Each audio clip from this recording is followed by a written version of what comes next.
Annabelle is a doll. In real life, a Raggedy Ann doll, which the Conjuring filmmakers decided wasn't creepy enough.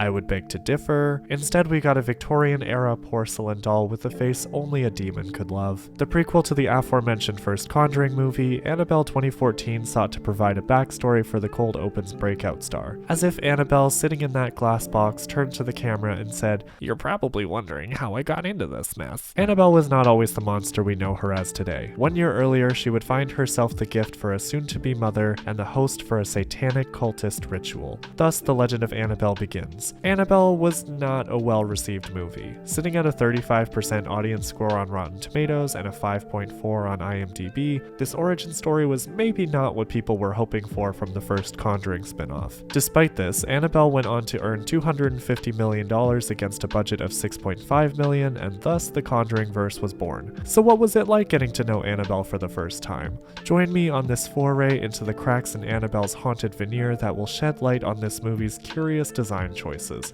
Or, I guess, come to rag on Annabelle. We're gonna do a quick flyby of Annabelle's plot, and then we can talk about what's going on. This is your obvious spoiler warning. We're gonna do a deep dive. If you don't need a recap, skip to the time code.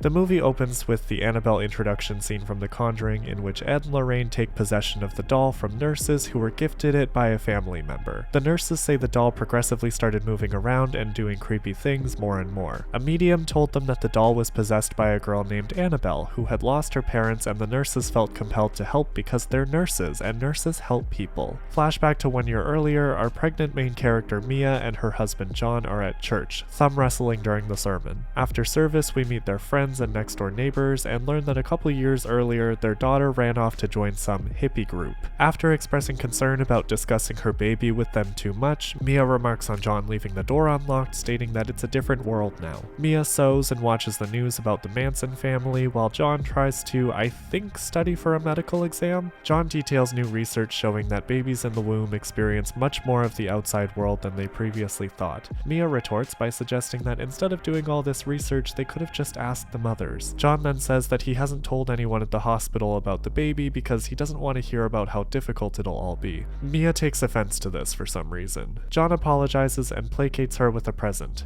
Annabelle. Evidently, the dolls in the baby's room are an interest of Mia's, and the Annabelle doll is a rare find. That night, Mia is woken up by the neighbors screaming and sends John to investigate. John finds their bodies and Mia calls the police, but the neighbors' assailants, a man and a woman, have already made it into their house, and the woman takes a liking to Annabelle. The police arrive and kill the man, but not before Mia is stabbed, and the woman slits her throat and bleeds all over Annabelle in the nursery. The woman is revealed to be the daughter of the neighbor couple, and her name was Annabelle. This is the origin of the doll's name. It turns out Mia is fine, but she's put on bed rest for the remainder of her pregnancy. When they return to the house, John assures Mia he had everything in the nursery scrubbed super clean, but she still closes the door. In the bedroom, Mia pleads with John to protect the baby if any complications arise, but John reassures her and remarks that Mia would know if anything was wrong because she's the mother. In the middle of the night, Mia and John are woken up by the sewing machine running on its own and the nursery door reopened. When he tries to close it again, he notices the Annabelle doll blocking it and places the doll in the rocking chair. The next day, Mia watches General Hospital and throws a book at the TV when it starts to malfunction. She subsequently hears the rocking chair rocking on its own with Annabelle sitting in it and closes the door. Later that day, John returns home with groceries that satiate Mia's pregnancy cravings. He then tells her there's a good chance he'll get some good doctor job, but he needs to go to a conference for a few days. Mia claims that she'll be fine being alone. John then swiftly takes her back to bed, and on the way she complains that they need to get rid of the doll. This is immediately followed by John doing exactly that. The detective investigating the murders comes by sometime in the next few days and reveals that the cult was satanic. Mia tells the detective not to tell them any more about it. That night, Mia and John prepare to have a movie night. John even puts popcorn on the stove, but Mia falls asleep early. Potentially the next day, John leaves for his conference, and while Mia is sewing and watching TV, Annabelle is turning on all the stove elements to pop popcorn, and I'm choosing to believe this is a Scream reference. Mia slices her finger on the sewing machine, and a fire starts in the kitchen, which stresses Mia out, and she trips and falls on her way out of the house. As she attempts to drag herself to the door,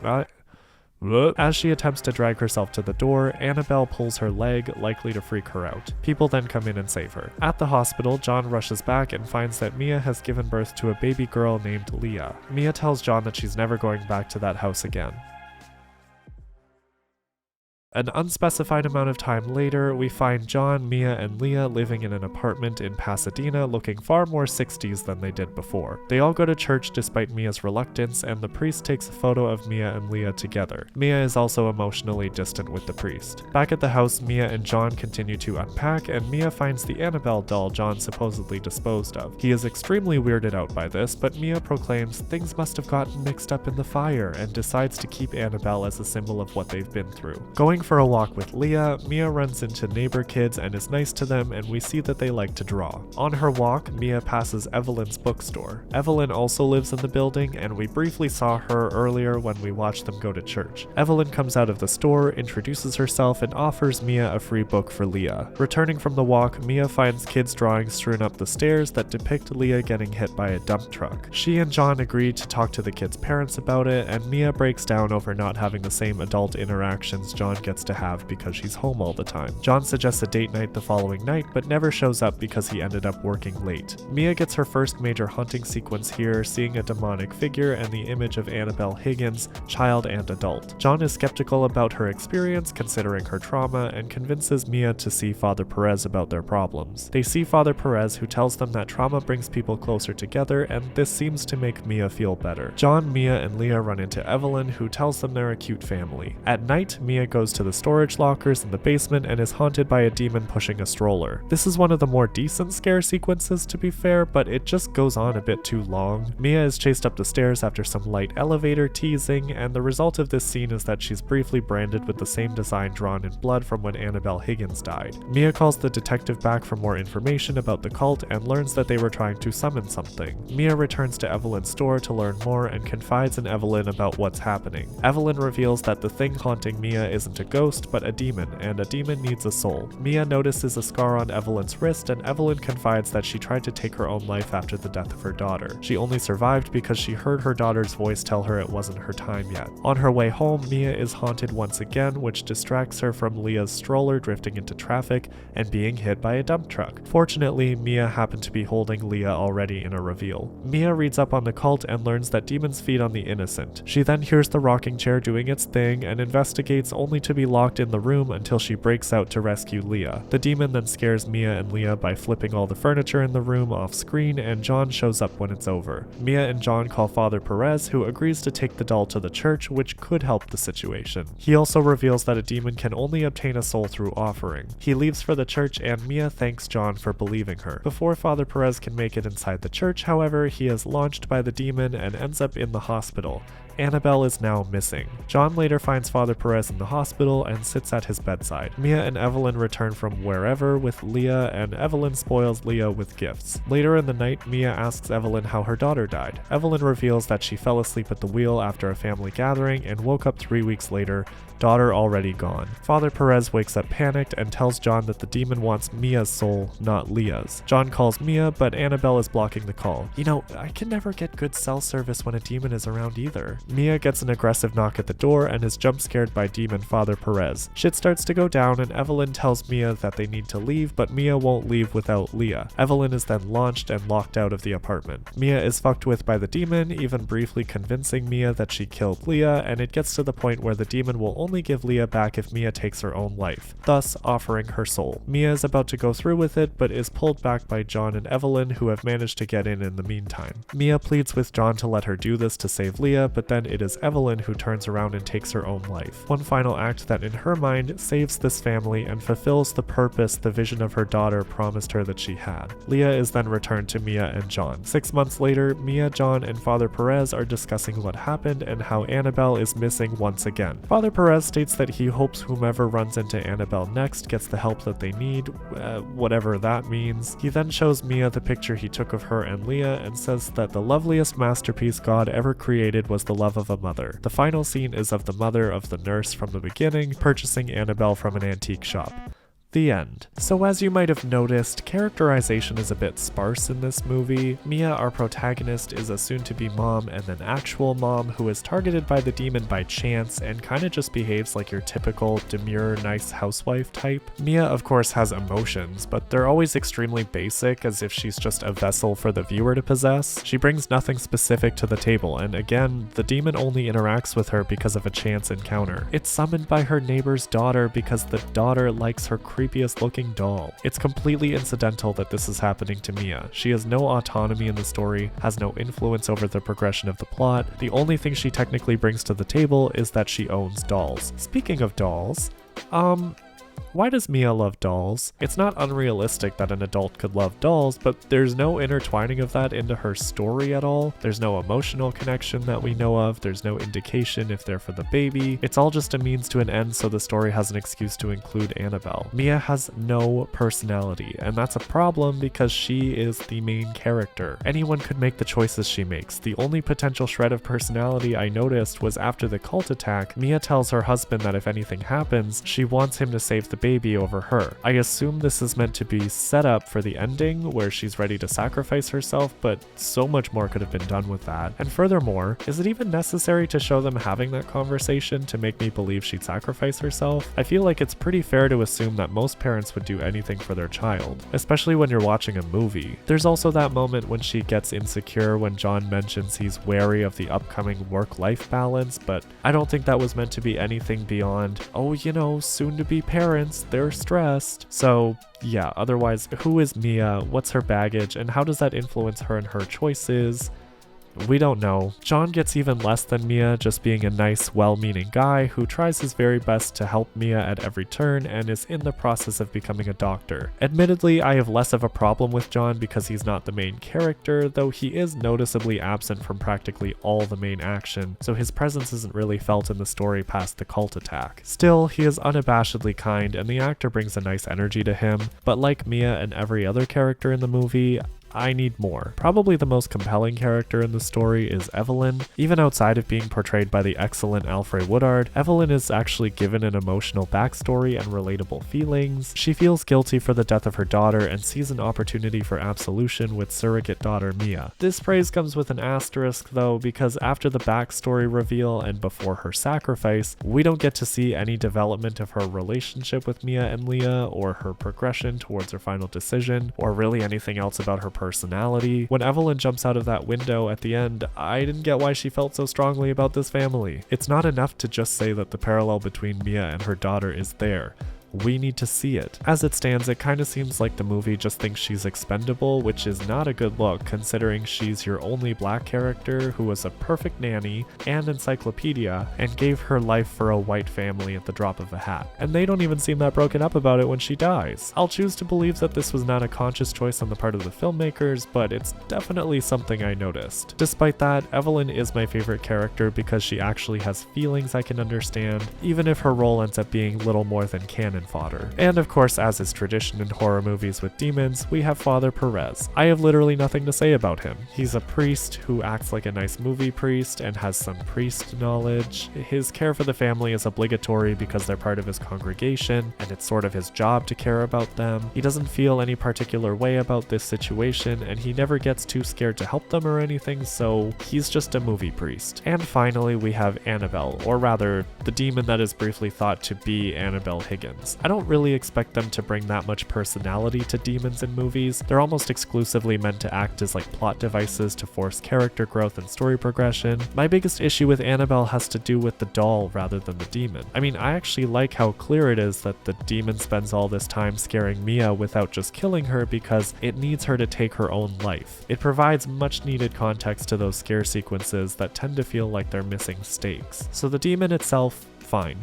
My problem is, at the end of the day, it's just not important that Annabelle is a doll. You could replace the demon's vessel with any other inanimate object, or even literally nothing, and the story would stay exactly the same. Sure, it looks creepy, but for a movie that's meant to be about Annabelle, it doesn't seem to care that much about Annabelle. And this is kind of my issue with the movie overall. Annabelle is meant to be the origin story, or at least a prequel story, of the scary Conjuring doll. When I think of dolls, the most common association is with young girls. Dolls, of course, are not exclusive exclusive to young girls, but the most natural origin story for an evil doll, to me, would revolve around childhood. And actually, the old-fashioned design of Annabelle adds an enigmatic quality to it, as well as tying it into generational themes. Childhood, parenthood, generational trauma. This doll has clearly been around for a while. Perhaps they were thinking along the same lines, and that's why Mia is a mother trying to protect her child, but I don't think any of the interesting story opportunities translated into this film. As it stands, this is purely a plot-driven movie, a story told from the perspective of a mother about her family as they endure a freak experience and are stuck with supernatural consequences. Maybe with a little tweaking, this could have evolved into a story about a woman who experiences a horrible trauma, and then the rest of the film is about her PTSD. I think that would have added a lot without having to change too much,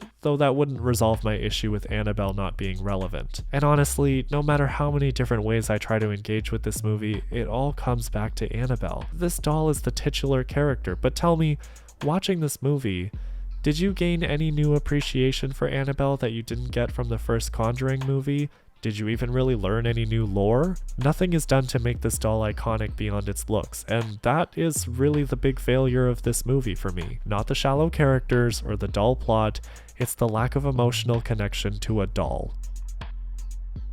But I'd like to attempt to fix that. Like my Nun examination, I want to outline how I would approach an Annabelle prequel. I'm going to try and keep as many of the core elements of the movie as I can. It's like more of a rewrite than a drawing board do-over. Mia and her husband John live in the suburbs. Mia is not pregnant, but perhaps she and John are thinking about having a baby. John is preparing to become a doctor, and the two of them seem relatively happy, but something isn't quite right between them. Mia has a doll collection, and she is meticulous about taking care of them. Cleaning them, posing them, giving them names and personalities. These dolls mean everything to Mia. John doesn't really get her fascination with them, but he loves her and is happy that they make her happy. John and Mia are friends with the neighbors from church, but John is really the one with the social life. Mia tries her best, but never quite feels like she belongs with these people, preferring to spend time with John or with her dolls. She feels safe in their little bungalow and has no desire to branch out, but wishes that she did because she knows how happy it would make John. There's a lot that Mia keeps to herself, and John is reluctant to push her for fear of driving her away or over the edge. He's seemingly resigned himself to this kind of arm's length dynamic that they have. He loves Mia and Mia loves him, but they're both afraid of losing each other, so they keep a lot of things hidden. We first meet them as service is ending at church. There is no thumb wrestling. The main focus of this scene is to show Mia looking uncomfortable, like she can't wait for it to be over. Other congregation members shoot her glances. They think she's a weirdo. John notices that Mia is uncomfortable and holds her hand, which helps her relax a bit. After service, they're greeted by Father Perez and they exchange pleasantries. Father Perez tries to start a conversation with Mia, but it's clear that she just wants to get going. By the time they get home, they see that their new neighbor has moved in.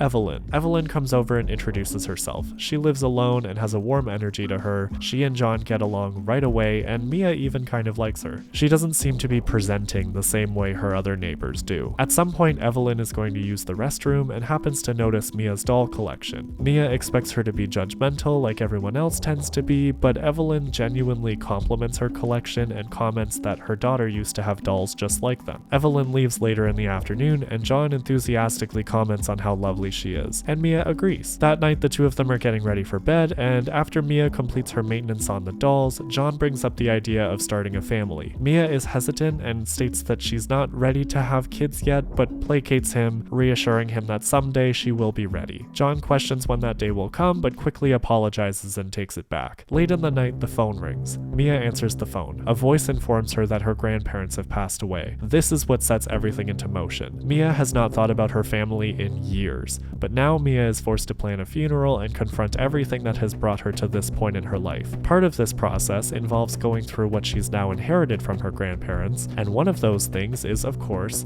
the Annabelle doll. See, Mia's mother died when she was very young, and she was raised by her grandparents. Her grandfather was a doll maker, and her grandmother a teacher. Her grandfather made the Annabelle doll as a gift for Mia's mother when she was a child. Annabelle was actually named after Mia's mother. Though Mia was young when she died, her fondest memory memories are of playing with dolls with her mom. This was the entertainment that helped them connect, and this is why after her mother's sudden death, Mia has held on to her love of dolls so tightly. From here on, I don't have as concrete a timeline of plot beats, but essentially, as Mia is forced to re-engage with her family history, she falls deeper and deeper into her depression. This is exacerbated by the hauntings of the Annabelle doll. This film will feature an already possessed Annabelle doll, but instead of the hauntings being random jump scares, the demon poses as Annabelle, Mia's mom. At first, she sees Annabelle in her dreams, happy moments that pull her further into the past. Eventually, she starts to see Annabelle when she is awake as well. Doctors believe this is a result of the stress of her grandparents' death, but they also believe it could be part of a family history of mental issues. When Annabelle was still alive, she was known to be manic and unreliable. She was never abusive or anything like that, but she clearly was dealing with something that people couldn't understand. So now the doctors and Mia are afraid that she could be experiencing the same illness. I want this question to be present throughout the movie because I think it adds a lot more dimension to the story than obvious demon from the start. Throughout the story, Mia's relationships begin to change. John is being pushed further and further away as Mia clings to these visions of her mother, and his greatest fear,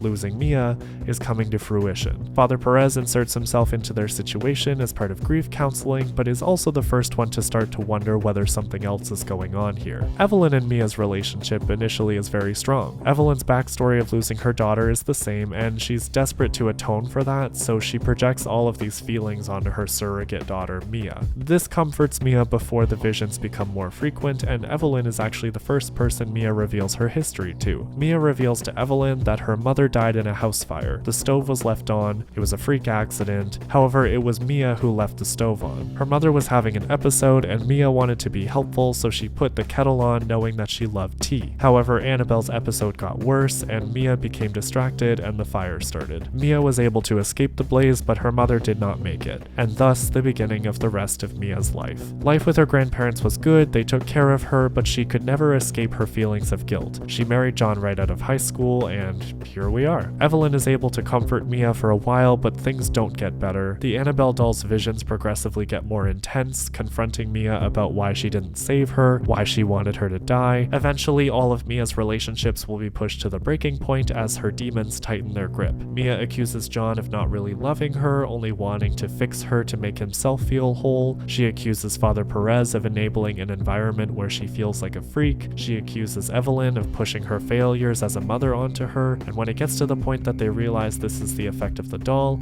she accuses them all of trying to take her mother away from her. What's important about these accusations to me is that there's a hint of truth in all of them. All of these characters need to be forced to grow, and so I think it's important that as everything is boiling over for Mia, everything is also boiling over for them. In the final act, Mia is left with no one. She has pushed everyone away and rejected all opportunities for help. All that is left is Annabelle. And even as she is being haunted, she believes this is what she deserves. Especially now that she's lashed out at everyone, what does she really have left? This is exactly where the demon wants her. Demons feed on souls according to the original movie, and here will be no exception. My problem with the original ending was that it didn't quite feel earned that she would get to the point of suicide. In the end, all it really had to do was hide her baby from her and say she'd never get her back unless she killed herself. It works, I guess, but it's not very emotionally compelling. So in my version, Mia has hit rock bottom. Every opportunity she's had to get better, she has rejected, and now the prospect of a way back feels impossible. What else does she have now except the possibility that she could be with her mother for real? As she ignites the flames that would take her the way her mother was taken, she believes this is for the best. No one left alive could want her, right? And here we arrive at what I want the message of this movie to be.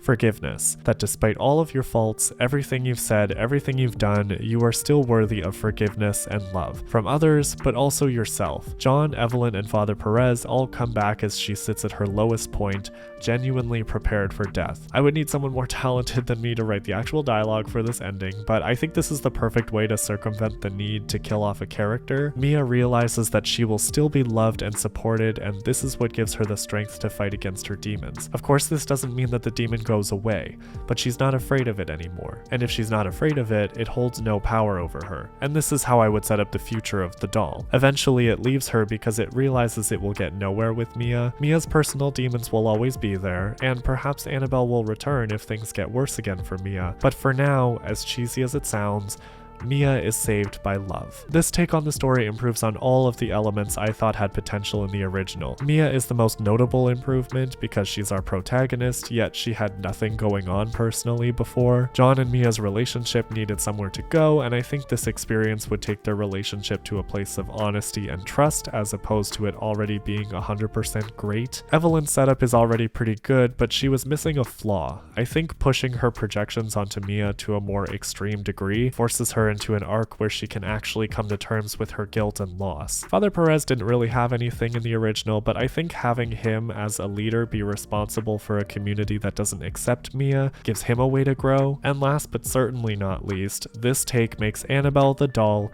important. It's now imperative that the demon possesses this doll, otherwise this story does not exist. Annabelle is about family, guilt, pain, and forgiveness. Tying this story much more directly to Mia's family makes the characters much more believable and the story much more impactful. Maybe it's a little familiar, but horror stories revolving around family work for a reason. The ending of this story would show Mia pregnant. She was never opposed to having a family in the first place, but she never felt like that was something she could handle or was worthy of. And going through this experience, realizing that she has the same power to battle her demons inspires her to trust that her child could do the same, and she would be there every step of the way. And I even laid a bit of groundwork for an actual origin story if they wanted. There's still so much mystery surrounding Annabelle the person and her grandparents and the doll that they made for her. Like, I have some ideas about her grandparents being involved with demon and cult stuff, and that's what made Annabelle into the broken person she grows up to be, but you know, that's a story for another day.